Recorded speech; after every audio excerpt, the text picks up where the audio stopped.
Neville, the most sensitive instrument in the world, condensed. All things exist in the human imagination.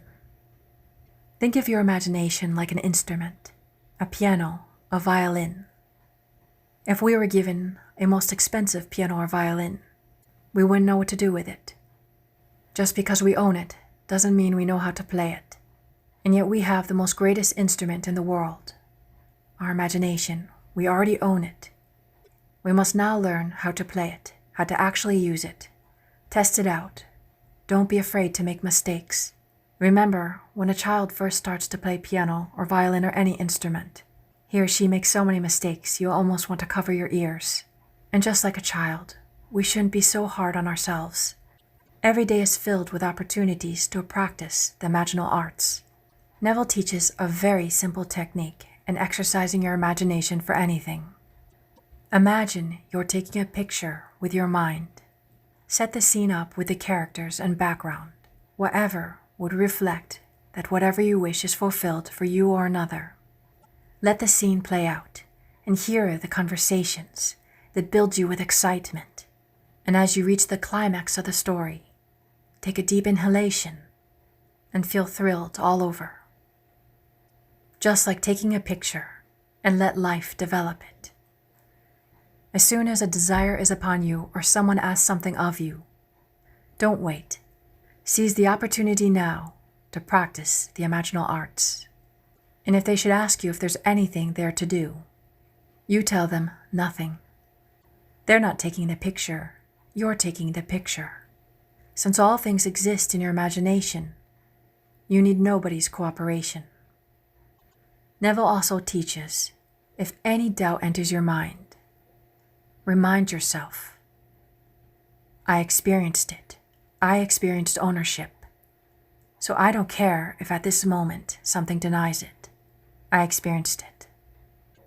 Neville teaches the law, imagining creates reality, and that's basic. You have to learn how to use it, and you're only going to learn how to use it by practicing it. Not being afraid to make mistakes, looking at the opportunities every day to have a chance to practice your imaginal arts. There's nothing in the world to fear except your own concept of yourself. And since all things are within, you can change the concept of yourself in your world. Just try it. Persist. And as you practice, you will reach higher and higher levels. The whole vast world will respond instantly to your imaginative act. For as man rises, God expands within him, and man finds the whole world completely subject to his imaginal acts. His creations spring out of nowhere. It will not even take an interval of time between the imaginal acts and the fact. Instantly, there it is. You create your own world. But we're all moving towards the same direction, because we're one. If you've enjoyed this video and would like to hear extended versions of this video and other similar videos, please consider being a supporter of the Nevolution channel. Check for links beneath this video. Thank you. And now let us go into the silence.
Good.